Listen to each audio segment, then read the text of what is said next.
Israel-Palestine war enters the fourth day. Israeli Prime Minister Netanyahu has vowed to launch a massive attack on Hamas with unprecedented intensity, while Palestinian President Mahmoud Abbas has called for UN mediation to prevent a humanitarian crisis from happening. As Israeli Defense Minister orders complete siege of Gaza Strip with no electricity, food or fuel, Israeli Defense Forces began the ground invasion of Gaza. Israel's military relentlessly pounded the Gaza Strip, hitting more than 500 targets in the blockaded area as fighting raged with Hamas. Clashes in Israel rage on as Hamas fighters still hold out. The death toll in Israel has now risen to 900 people, with over 2,600 injured. Rockets continue to rain on the city of Ashkelon in southern Israel. Dashcam footage of the Supernova Music Festival showed how Hamas attacked Israeli youth, killing 260 and abducting several more. The fields right behind me are full, not of crops, but of tanks and armored personnel carriers of the Israeli Defense Forces. Their resources are all being put in place to carry out that major assault should there be a need here in southern part of Israel, the Gaza Strip not far from where we are. The breach at multiple locations in the Gaza Strip, you already have Israeli tanks that have been deployed there to ensure that Hamas fighters and terrorists cannot come in there from there once again. While there are some troops deployed there, other troops are clearing whatever pockets of resistance of those terrorists remain inside Israel. And then these forces, they are here now in big numbers. Now to carry out the assault, you have the main assault body that's behind me. Then you have the logistics camp that's also not far from here.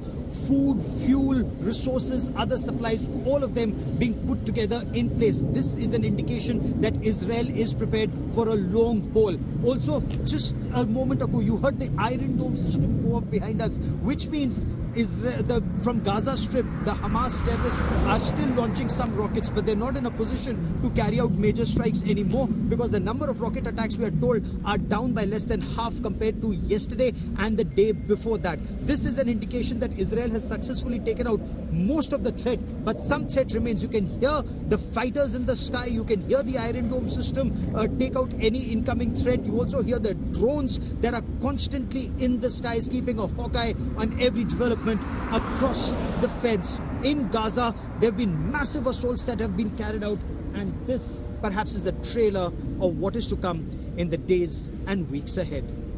Gaurav Sawant in Sderot, near the Gaza Strip in southern Israel, for India Today. Now the Hamas is also doing precision attacks, not just random rockets, as they know.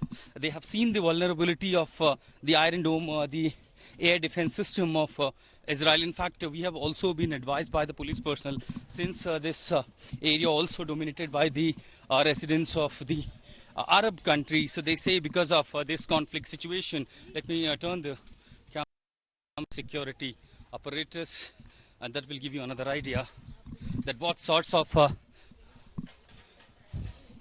not just Gaza. Many believe that Sderot is one of the areas, Sderot, which remains the border between Gaza and the Israel territory. So most likely there are the bunkers that were made, the shelter, those were made for the people. That could have been potentially used by these organizations, these terror outfits, where they are hiding. But it is also believed that many in a hostage-like situation, if you want advantage, you also take them along to your safe territory in case of there is a negotiation required. I'm here in Jerusalem at the ground zero, and these are the measures at every point and check. There are heavily armed police personnel guarding and in fact checking every vehicle. Remember, Jerusalem also remains the area where you have a mixed population, both Jews and also Arabs, Arabian residents living. So that also makes it vulnerable. So the frisking, checking, everything, that remains very grim at every point. In fact, my passport was just also checked because they are also checking upon the journalists who are coming from the Middle East nation. So that explains the furious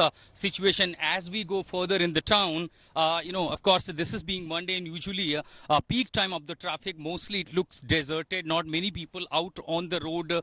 In fact, even yesterday, several rockets were fired, and there are a few places just in the outskirt of the Jerusalem where the rockets were fired, but the defense system of Israel quite responded But here, even the Jerusalem is coming under the target, and that's where the Al-Aqsa Mosque, the iconic Jerusalem's identity, that's Al-Aqsa Mosque.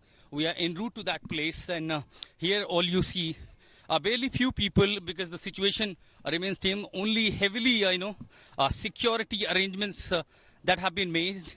So via the Damascus gate, we are en route to the Al-Aqsa Mosque, and this is the outer boundary of that particular area.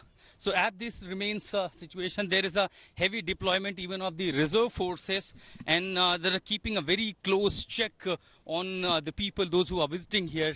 This is the precaution measure. In fact, all the railway stations and the tram stations, those all bunkers and everything that have been put, I can see security deployment here. They're requesting it not to place the camera. So there you see all these heavily guarded police personals.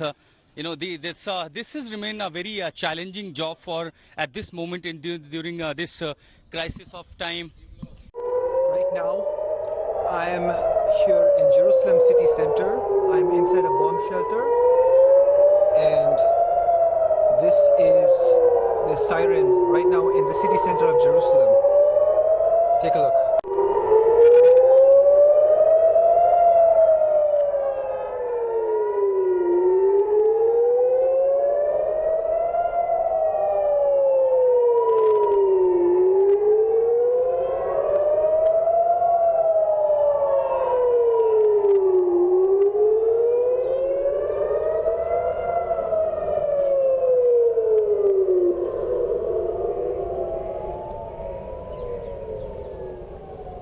We have just witnessed a siren, and you can hear the booms and the thumps.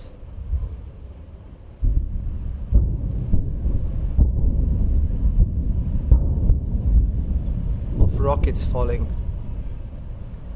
I'm right here in the city center of Jerusalem.